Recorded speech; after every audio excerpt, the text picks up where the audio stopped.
John never imagined himself as a lighthouse keeper, but when he lost his job at the factory and couldn't find anything else to pay the bills, he had to take what he could get. The lighthouse was miles away from the coast, perched on a rocky island that was only accessible by boat. It was an isolated place, with nothing but the sound of the waves and the cries of the gulls to keep him company.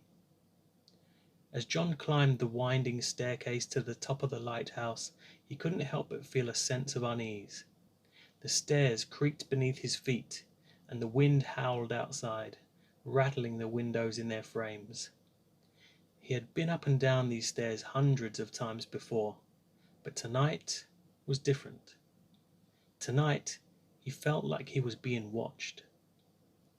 When he reached the top, he stepped out onto the balcony. The sea stretched out before him, a vast and endless expanse of darkness. The wind whipped hair into his face, and he could feel the cold spray of the sea on his skin. He started the routine of the light, moving the lamp in a full circle to illuminate the water. As the beam swept across the rocks at the edge of the island, John saw something move. He froze, waiting for the light to sweep around again, and there it was, a figure, standing on the rocks just at the edge of the light. He rubbed his eyes, thinking maybe it was just his imagination, but when he opened them again, the figure was still there, staring up at him.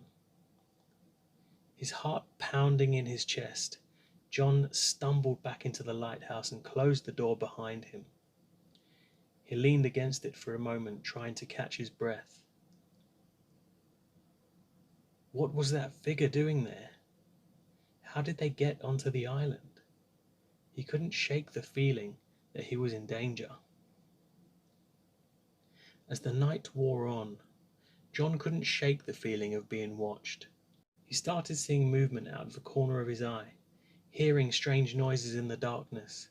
He tried to convince himself that it was just his imagination, but deep down, he knew something was wrong. John spent the next few nights in a state of constant fear. He would jump at every shadow, and the creaking of the old lighthouse would make him start. He couldn't sleep or eat properly, and the ghostly apparitions continued to haunt him. He knew he needed to talk to someone, but who would believe him? The wind was howling outside, and the sea was rough. John was pacing back and forth on the balcony, staring out at the dark, stormy sea. He was lost in thought, trying to figure out what was happening to him. Suddenly, he heard a voice crackle over the radio. It was Mike, his old friend and a fisherman. John hesitated for a moment, not wanting to sound crazy, but then mustered up the courage to speak. "Hey Mike, it's John. I need your help." "John, is everything all right?" Mike's voice crackled over the radio. "No, it's not. I've been seeing things, Mike. Ghostly apparitions. I don't know what's going on." There was a pause on the other end of the line, and John could almost hear Mike's skepticism. "Look, John, I don't know what to say, but I've heard stories about strange things happening at that lighthouse. Maybe there's something to it." John felt a sense of relief flood over him. Finally, someone believed him. "Can you come by and check on me, Mike? I don't know what to do." "Sure, John. I'll swing by tomorrow morning. Just try to get some rest tonight, okay?" John thanked him and signed off, feeling a glimmer of hope for the first time in days. But as he lay down and tried to sleep, he couldn't shake the feeling that something was going to happen. The next morning, John was waiting anxiously on the balcony when he heard the sound of Mike's boat pulling up to the lighthouse. He hurried down the stairs to welcome him. They spent the next couple of hours catching up, but John could tell that Mike was skeptical about the ghostly apparitions. "Don't worry, ghosts aren't real," Mike said with a chuckle, trying to lighten the mood. As the two men continued their conversation, the weather outside grew more and more ferocious. The wind howled, rattling the windows and slamming the door. The waves crashed against the rocks with a violence that shook the entire lighthouse. John's nerves were on edge, and he could see the unease on Mike's face. They decided to move inside, hoping to find some respite from the storm. The inside of the lighthouse was dimly lit, casting eerie shadows across the walls. The old furniture creaked and groaned as they settled in. The only sounds, the howling wind and the distant roar of the sea. As they talked, John couldn't shake the feeling that something was still watching. He kept glancing over his shoulder, half expecting to see a ghostly apparition lurking in the shadows. Mike noticed his unease and tried to reassure him, but even he couldn't ignore the eerie atmosphere of the lighthouse. The walls were lined with shelves of dusty old books, the covers cracked and yellowed with age. In the corner, an old gramophone sat, its needle resting on a dusty record. The room was filled with strange curiosities, old maps and antique navigational instruments that looked like they hadn't been touched in years. As the storm raged on outside, the atmosphere inside the lighthouse grew more and more oppressive. The air was thick, with musty smell of old books and the tang of salty sea air. The dim light from the lantern cast eerie shadows across the walls, making the room feel like it was closing in around them. Despite the oppressive atmosphere, John was grateful for the company. He felt safer with someone else there, someone who could help him if anything went wrong. But even with Mike by his side, he couldn't shake the feeling that something was still watching and waiting in the shadows. As the storm outside grew stronger, the lighthouse shook and the wind howled like a pack of wolves. John and Mike continued their conversation, trying to ignore the eerie atmosphere that surrounded them. The old furniture creaked, and the sound of the raindrops hitting the windows created a disturbing rhythm. Suddenly, a loud bang echoed throughout the lighthouse. They both jumped, startled. John ran to the door to see what had happened, but there was nothing there. The door was still locked, and the windows were closed. He turned back to Mike, his face pale. "What was that?" he asked, his voice shaking. "I don't know," Mike replied, his eyes wide. "Maybe it was just the wind." But they both knew it wasn't just the wind. There was something else in the lighthouse with them. Then they heard a whisper that echoed throughout the lighthouse. A sinister laugh, and then the voice said, "Don't worry, ghosts aren't real." And once again the men were left in a terrifying silence.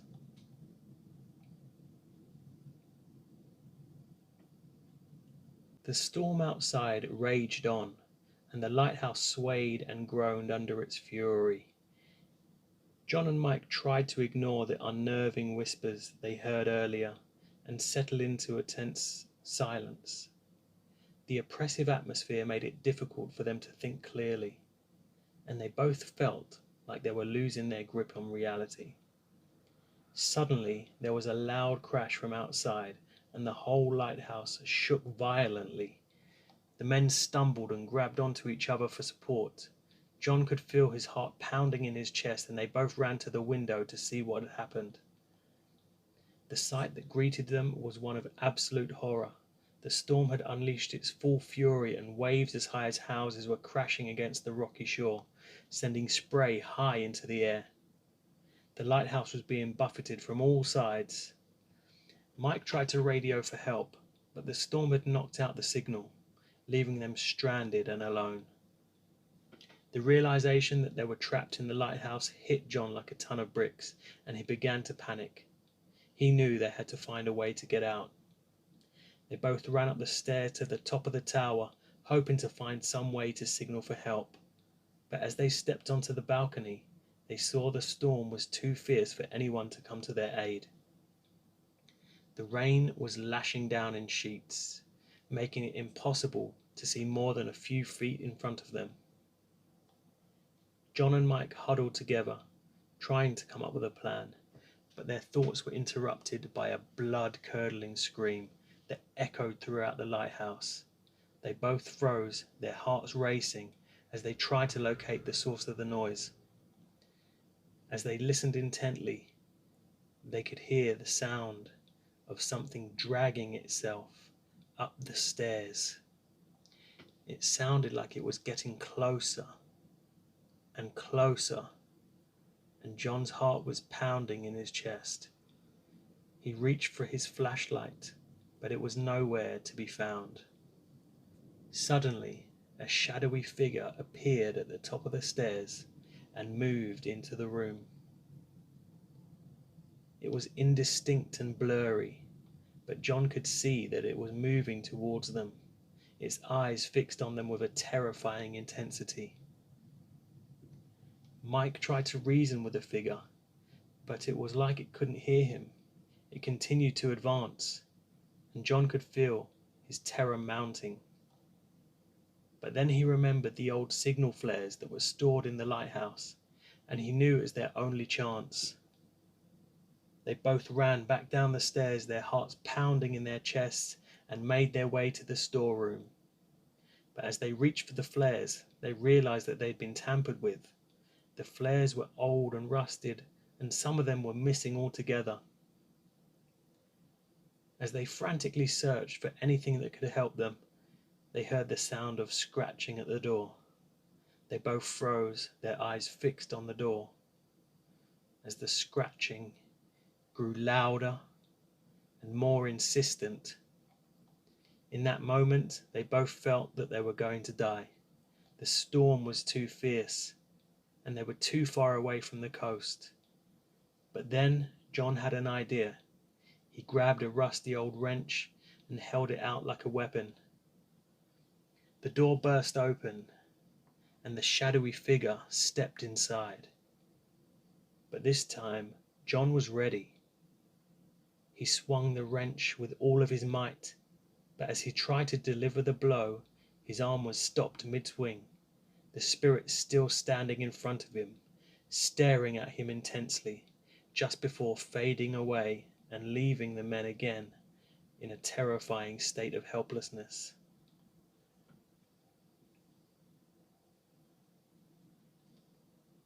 In an attempt to find out what was going on, John and Mike spent hours poring over the records and documents they had found in the lighthouse's archives. As they sifted through the old papers, they began to uncover a disturbing pattern. They discovered that the lighthouse was built on a site of many shipwrecks that had claimed the lives of hundreds of sailors over the years. It seemed that the rocks upon which the lighthouse was built were cursed, and many believed that they were haunted by the spirits of those who had perished there. As they read on, they learned that over the years, many lighthouse keepers had reported seeing strange and unexplained phenomena around the building. John and Mike were both fascinated and terrified by what they were discovering. They began to wonder if the ghostly apparitions they had seen were the spirits of those who had died in the shipwrecks. They couldn't help but feel that they were being watched by unseen eyes as they read on. As they continued their research, they came across a particularly disturbing entry in one of the old logs.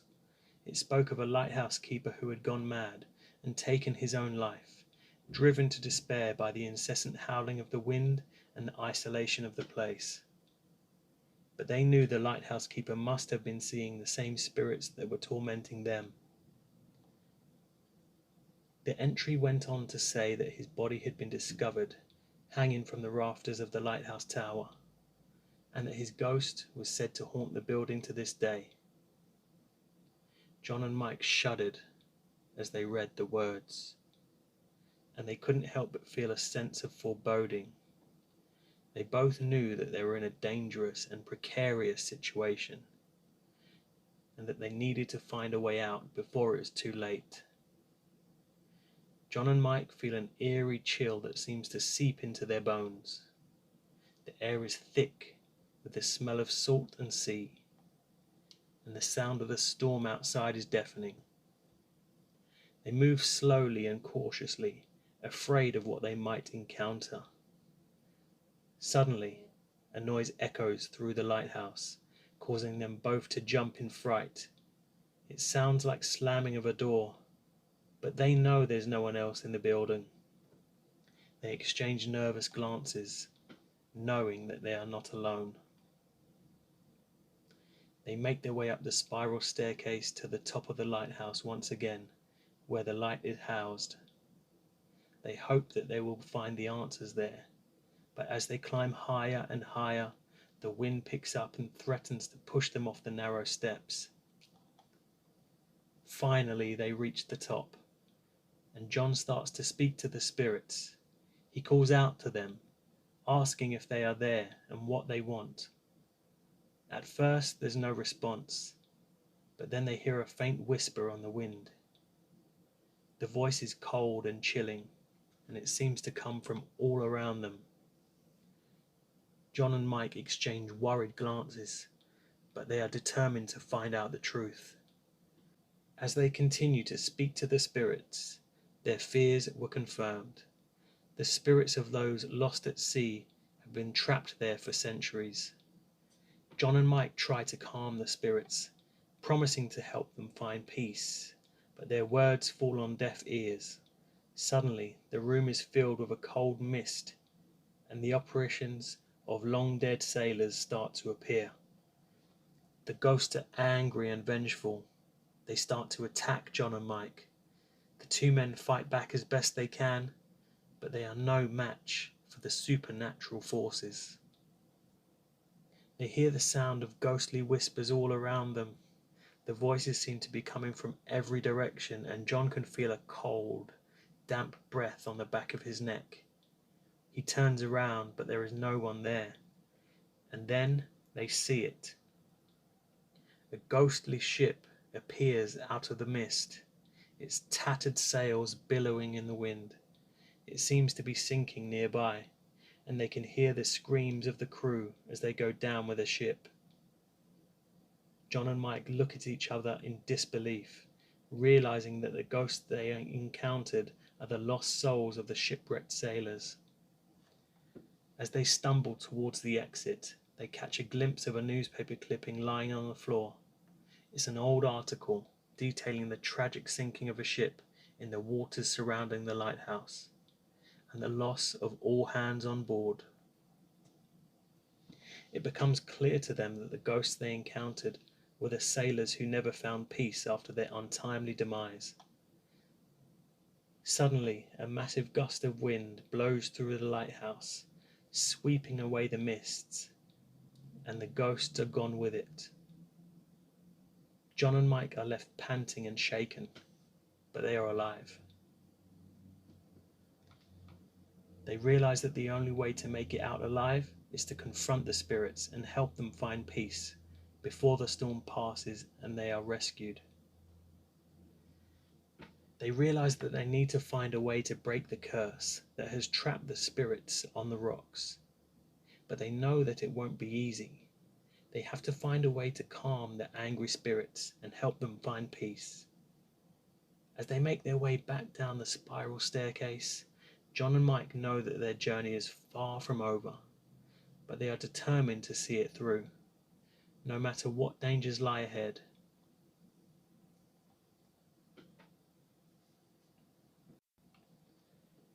John and Mike take a deep breath and prepare to face the vengeful spirits once again. They realize that the only way to end the haunting is to help the spirits find peace. They search the entire lighthouse and gather together whatever they can find that the spirits might be attached to, such as old personal belongings, and they create a makeshift altar. They light candles and incense and begin to meditate, calling upon the spirits to make themselves known. The atmosphere in the lighthouse grows increasingly tense, and the temperature seems to drop. Suddenly, a loud gust of wind blows out all the candles, and the room is plunged into darkness. John and Mike hear whispers and footsteps, and then a voice that seems to come from all around them, saying, "Leave this place, or suffer the same fate as those who came before you." John and Mike stand before the vengeful spirits, their hearts pounding with fear. They know they need to find a way to stop the spirits from causing any more harm. Mike steps forward and tries to make contact. "Please, spirits, we mean you no harm," Mike says, his voice shaking with nerves.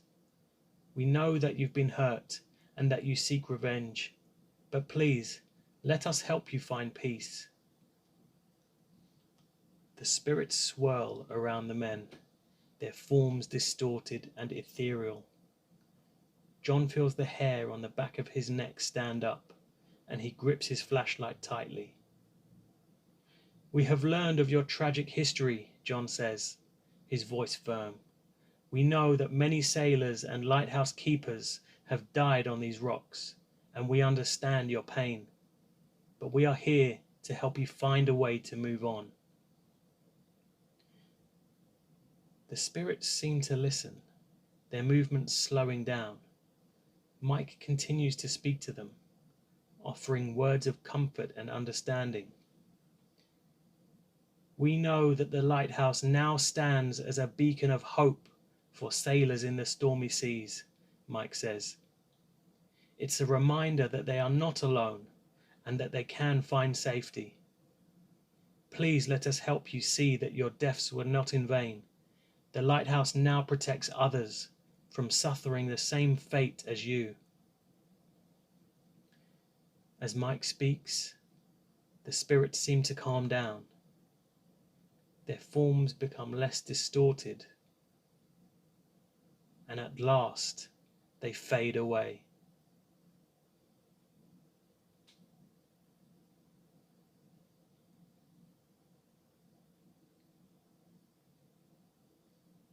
As the men stand there, still in shock, they wait for the storm to subside. In the hours of waiting, they make their way to the radio, and after some tinkering, they manage to get it working. They make contact with the mainland, and at last a rescue team is dispatched to come and get them. As they wait for their rescue, John and Mike reflect on the terrifying experience they just went through. They know that they will never forget the haunting images and the sense of fear that gripped them. But they also feel a sense of satisfaction that they were able to put the spirits to rest. When the rescue team finally arrives, they are met with a relieved John and Mike. As they leave the lighthouse, they glance back one last time, knowing that they had faced their fears and come out victorious. In the end, the lighthouse stands tall and proud, its light shining brightly for all to see. It serves as a beacon of hope and a reminder of the courage and bravery of those who faced their fears and overcame them.